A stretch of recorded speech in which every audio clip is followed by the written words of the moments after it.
You done lost your ever-loving mind, boy, Joe says, snatching the cigar right out of Nico's mouth. Nico quickly and firmly places his hands on the chair's arms.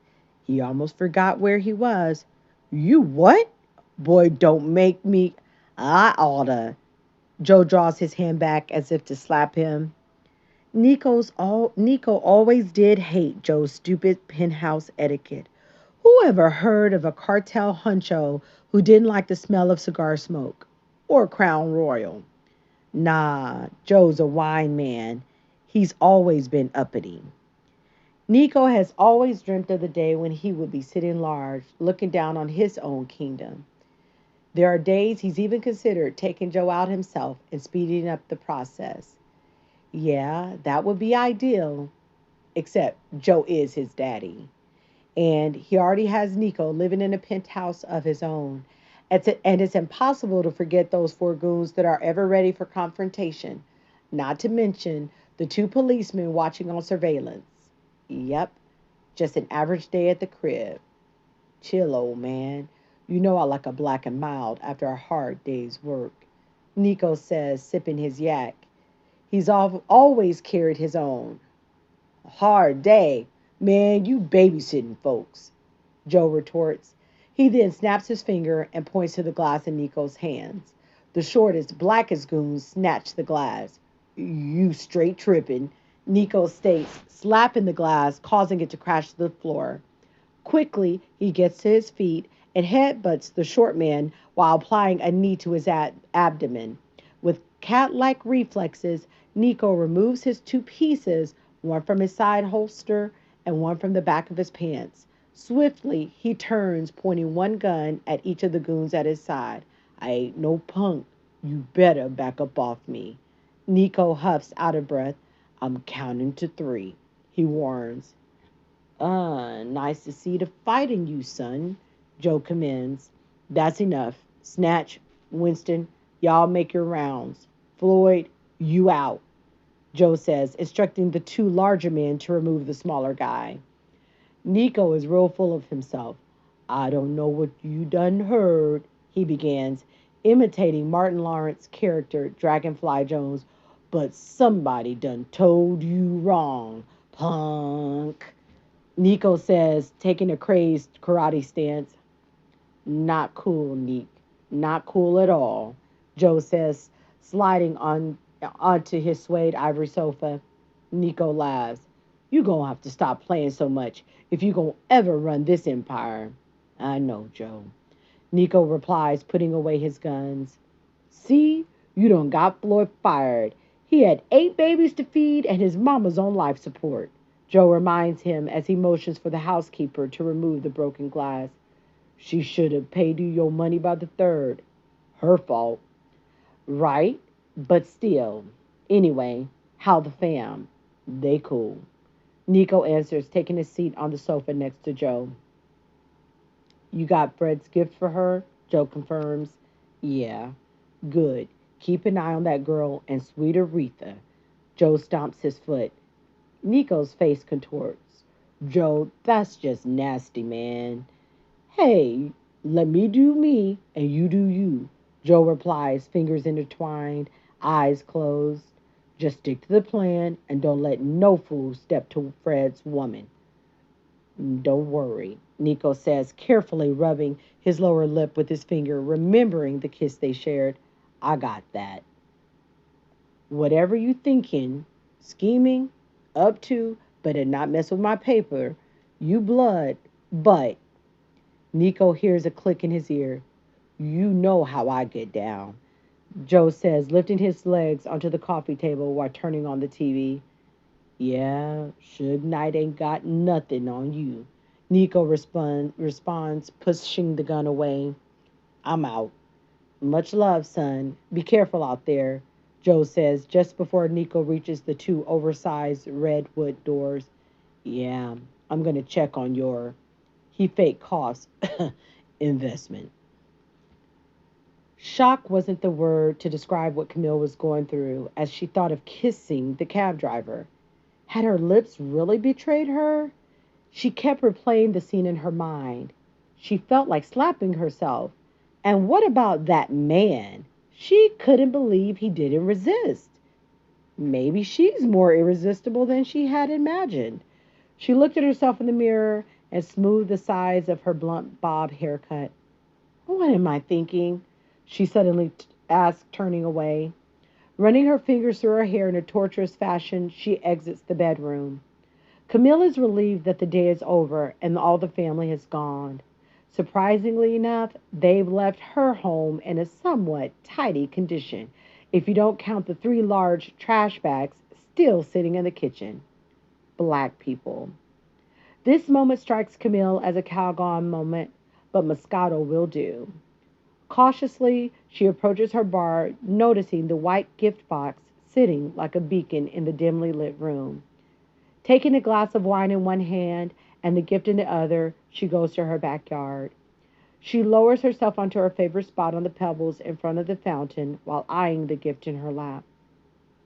Fred, you could have given me this yourself, she says aloud. Camille sips some wine.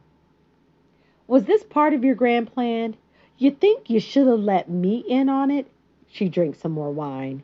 And you know, I don't like surprises. Jerk. She gulps her wine. An acorn falling from the tree branch above startles her. Okay, get a grip, girl, she whispers firmly to herself as she looks around. Although the surroundings are familiar, she decides to retreat to the safe interior of the house where she can be behind locked doors. If only she could get past this one. Fred! She calls out violently, shaking the knob. He had always put off replacing the faulty doorknob. Before now, he'd always been inside to open the door and offer an apology along with the promise to fix it. She swigs from her wine bottle. Idiot, she says, kicking the door, which no one should really do, especially when they're not wearing shoes. Camille learns that the hard way tonight. Limping, she struggles to keep her balance and not drop her gift or bottle of wine. The rustling of a nearby bush heightens her anxiety. It's just my imagination. It's just my imagination. She thinks to herself, watching the shrubs closely.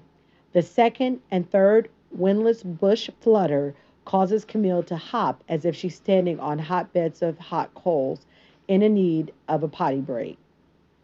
She continues the childish hopping throughout the grassy part of the yard along the side of the house. If I walk fast enough, I can make it to Miss Aretha's in 10 minutes, she reasons with herself. She hadn't been keen on the idea of living 3 blocks away from her mother in law a year and a half ago, but right now, she's thankful. So down the sidewalk she scurries with a limp in her step, still wearing her black funeral dress, gift in one hand, bottle of wine in the other, with flyaway hair and fermented grapes on her breath. Had she slowed down a bit, she might have rethought the way she looks, walking down the sidewalk at 1 o'clock in the morning. But she is focused on getting to a soft bed so the alcohol can really set in. She was so focused that she didn't notice the car pulling away from the stop sign. She also didn't notice that it almost hit her. Camille takes note when the driver honks the horn and flashes his light. Look, she says, putting her hand on her hip. Don't you start with me, Mrs. Maddox, Nico says, rolling down his window. You okay? What's it to you? Who who are you to be talking to me anyway? Camille slurs. You been drinking? Nico inquires, exiting the car. Not enough to kiss you again, she answers, her body swaying while wagging her finger. It was so tired. Yeah, right. Hardly. Nico mumbles under his breath. Where you heading? Need a ride? I don't know you. Why don't you come get in the car and I'll take you home? Better yet, I better call Miss Aretha. Nico says, dialing. She don't know you either. And why you calling her? She ain't my mama. I'm grown. Camille mutters like a spoiled child as she sits on the chrome bumper of the taxi. Miss Aretha, I'm sorry to bother you so late. I didn't think I'd have a reason to call, but Camille's at the corner of Rice and Shepherd, and she seems disoriented. Nico looks in Camille's direction. I don't know. Let me ask her. He steps in front of the car. Have you been drinking? Yes, I had a little, she says, raising both her arms in the air. It's my anniversary. I know, sweetheart. Nico replies sympathetically. Yes, ma'am. She had a little to drink. Okay, I'm on my way. I'm coming, Camille says, opening the taxi door for herself. Just as he closes his door, a slight drizzle begins. Looks like we made it just in time, Nico says. Camille only stares out the window. The 3 minutes it takes him to drive to Miss Aretha's house hardly seems like enough time to observe the beautiful blossom in his rearview mirror. Coming to a rolling stop, he verifies the street address against his cell. Looks like we're here. Thunder claps loudly as the windshield wipers scrape.